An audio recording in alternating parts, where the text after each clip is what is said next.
Assalamualaikum warahmatullahi wabarakatuh. Alhamdulillah. Asyhadu an la ilaha illallah. Asyhadu anna Muhammadan abduhu wa rasuluh. Allahumma salli ala Muhammad wa ala ali Muhammad.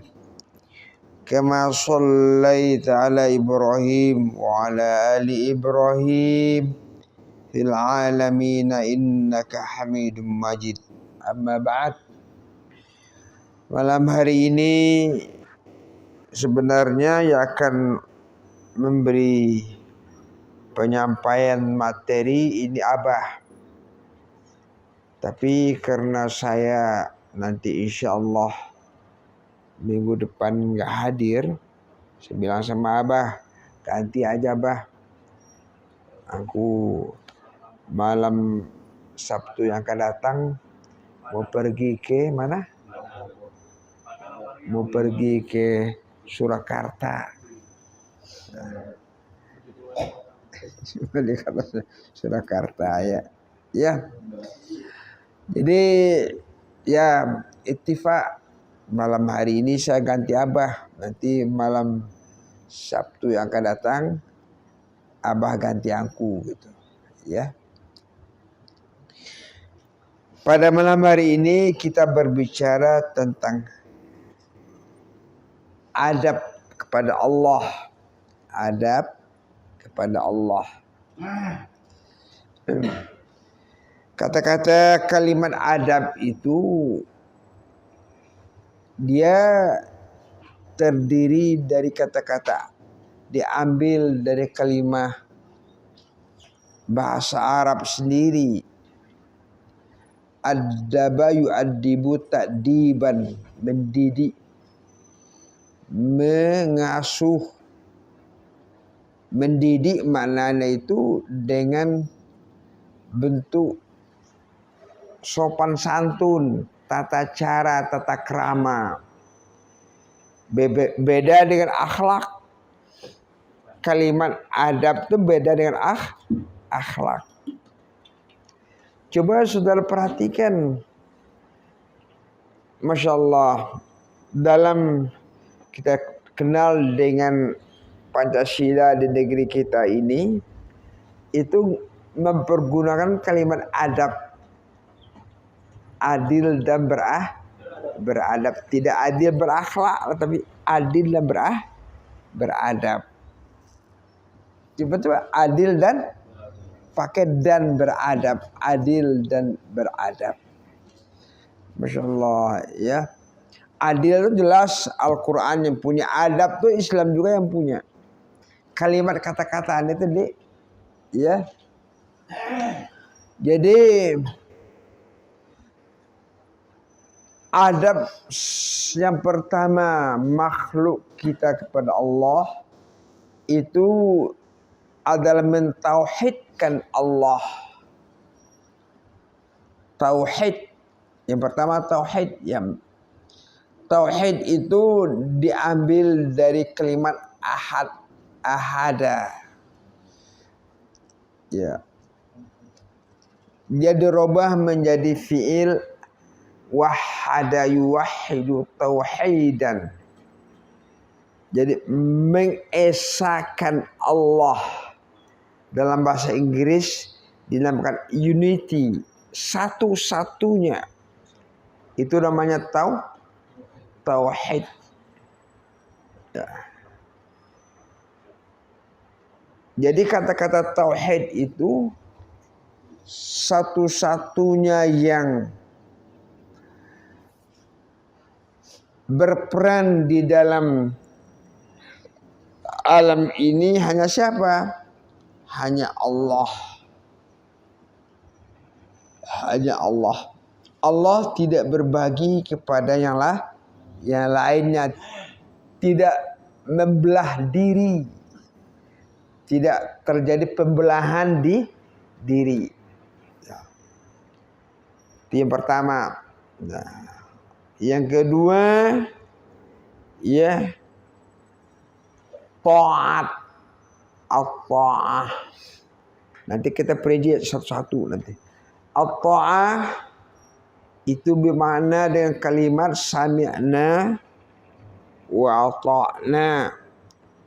Mendengar itu kan melalui jalur pendengaran ya. Makanya ilmu yang pertama kali yang didapati itu adalah jalur apa? Mendengar. Ya. Mendengar. Nah, kemudian setelah mendengar gimana? Dia melihat. Melihat itu kan meniru toh. Meniru. Ya. Kemudian ta'at itu tersimpul dengan satu kalimat sami'na wa ata'na, mendengar dan ta'at. Ya. Diiringi kalimat mendengar dan ta'at. Maknanya meskipun tidak melalui jalur berpikir yang begitu jelimet tentang ketauhidan Allah,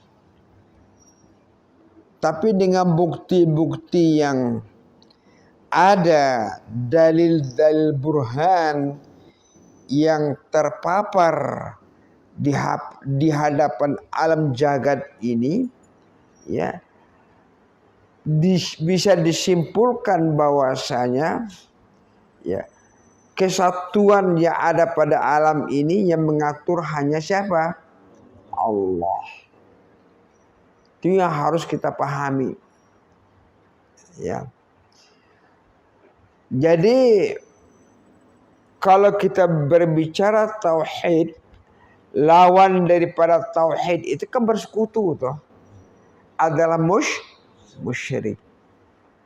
Adalah musyrik. Kita baru bisa paham kalimat tauhid kalau kita mengerti lawan kalimat kata tauhid itu sendiri adalah asyirk.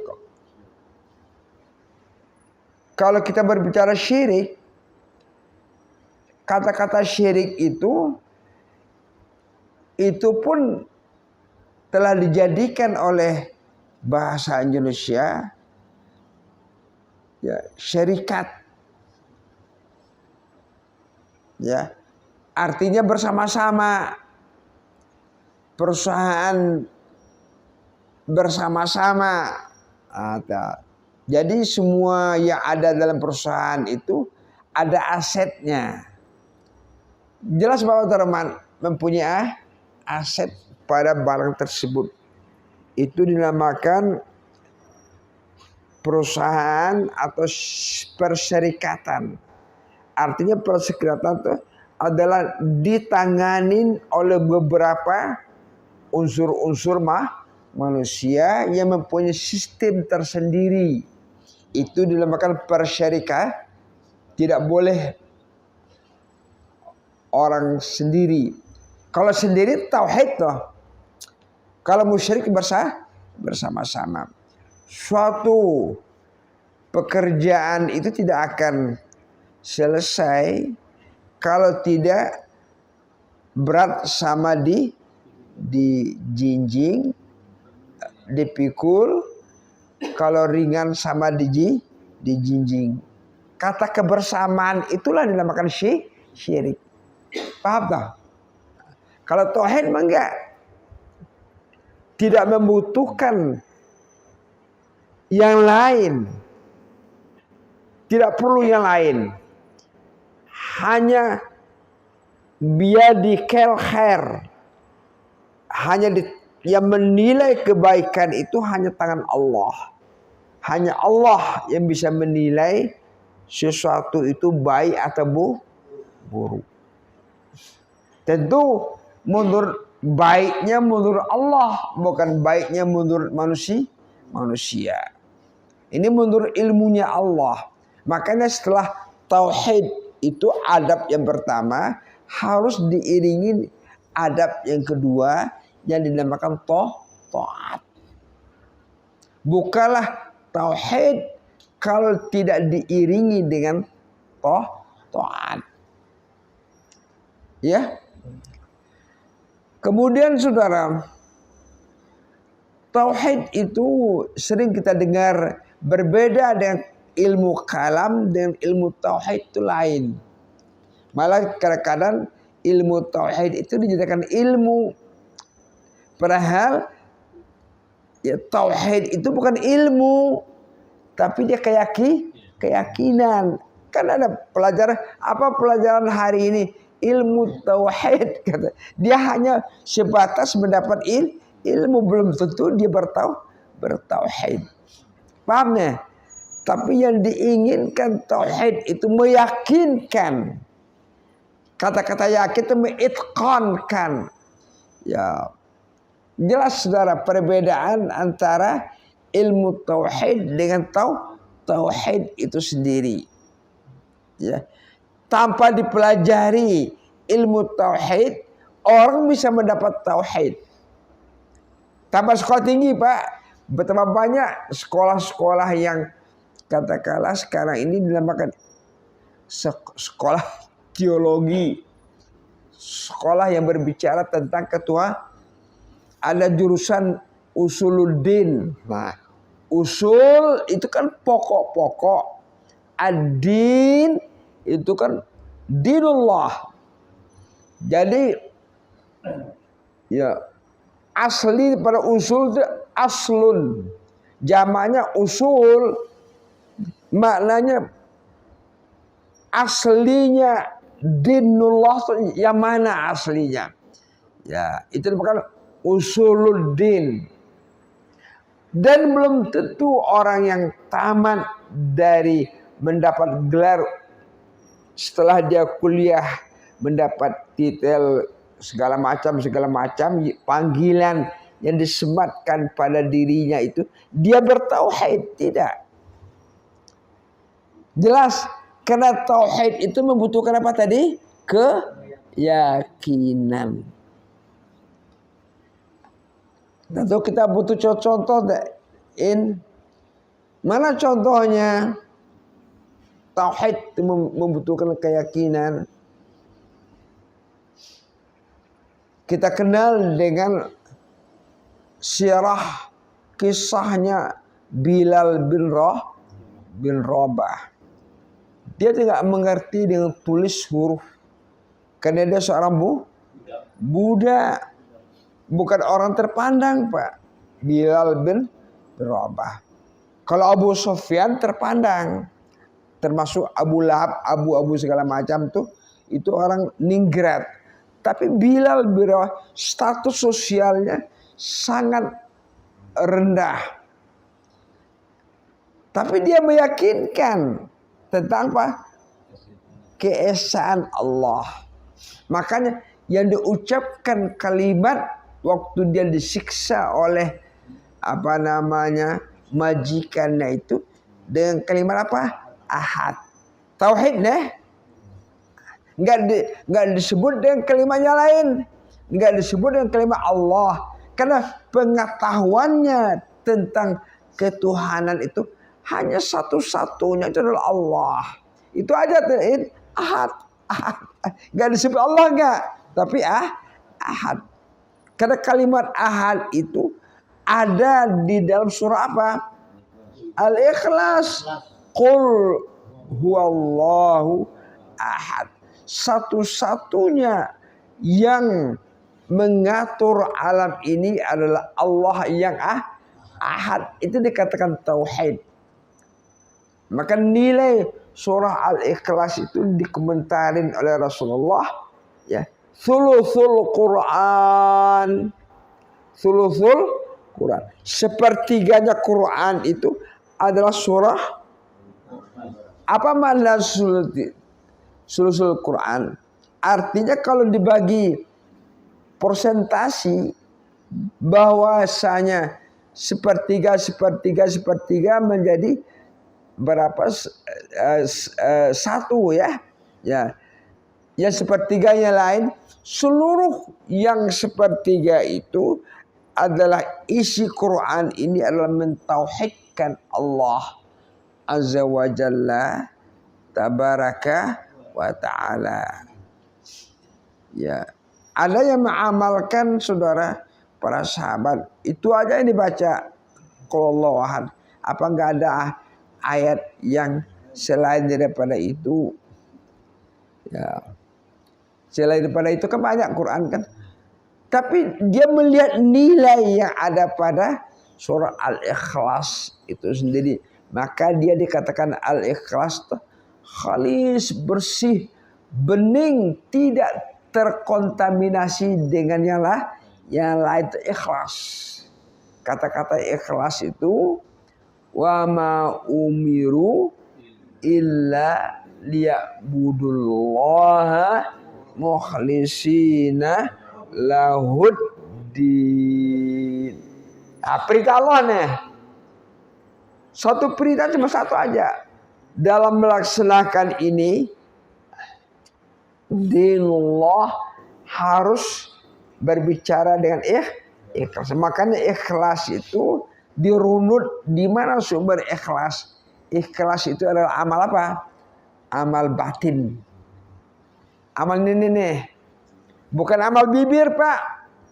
Tapi amal batin. Rasulullah menunjukkan awal daripada suatu amal itu harus dengan niat ikhlas. Paham dong? Dia terletaknya di mana? Di hati. Ya. Kenapa taruh di hati? Karena dia tersembunyi. Allah menjelaskan, ya, wa asirru qaulakum. Meskipun kamu rahasiakan ucapanmu, artinya orang lain nggak tahu, atau awijharu bih, atau lawan daripada sir. Apa lawan sir? Menjaharkannya. Kan jahar itu kan orang lain kan kedengaran kan. Kalau sir kan orang lain nggak tahu. Itu soal ucapan. Allah menjelaskan, ya, wa asirru qaulakum awjarubu bi innahu alim. Sesungguhnya Allah Maha mengetahui apa?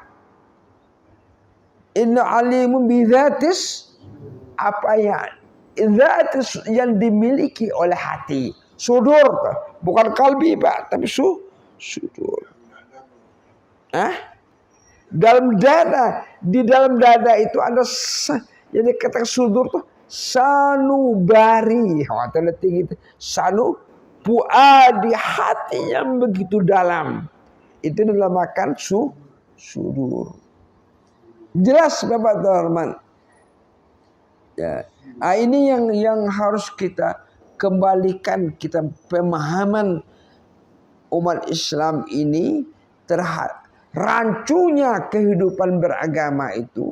Kalau sekiranya pondasi yang asas berdirinya ini din itu goncang. Jelas Bapak Rahman. Ya. Kalau ikhlas sebagai sumber yang pertama kali, dia berbuat gimana? Spiing famrih rame gawe. Tidak, artinya dia tidak mengharap pemberi dari manusia. Kenapa? Makanya Allah Azza wa Jalla, seluruh para nabi mengucapkan satu kalimat, ma as'alukum alaihi min ajrin. Aku tidak akan meminta upah dari kalian dalam soal dinullah. In ajariya illa Allah. Ujrah, nilai itu telah dicatat oleh Allah Azza wa Jalla tabaraka wa ta'ala. Ini paling tinggi Bapak terhormat. Ya. Tidak mengharap apa? Dia memberi, tidak mengharap. Dia melayani. Seluruhnya dilayani. Itu prototipe daripada orang-orang yang ikhlas. Ya, makanya dasar dakwah para nabi itu begitu, meskipun dia dibully, di macam-macam. Kalau kita lihat secara nyata Rasulullah itu penuh dengan apa? Kesengsaraan di dalam berdakwah. Cuman Nabi yang ditakdirkan oleh Allah menjadi orang kaya itu Nabi siapa? Sulaiman dan raja. Siapa lagi? Ya Daud alaihi salam. Selebihnya seluruh para nabi itu adalah apa? Rata-rata orang miskin. Aisyah memberi penjelasan. Kami hanya ada selama 6 bulan di rumah kami, di meja makan kami apa? Barangnya hitam. Apa tuh? Korma, makan korma selama 6 bulan. Tidak mempunyai lauk sekalipun. Coba. Makanya Bapak Hormat, sekarang diteliti kok dimakan Nabi tuh, korma Nabi nggak pernah sakit. Ternyata nutrisi yang paling, seluruh makanan yang paling hebat apa? Korma. Masya Allah. Mada aradallahu bihadza masalah. Itu merupakan wahyu, Pak. Jelas. Nah, itu yang dikatakan tauhid. Tauhid itu tentu saja untuk memahami kalimat tauhid itu dibutuhkan dalil-dalil burhan.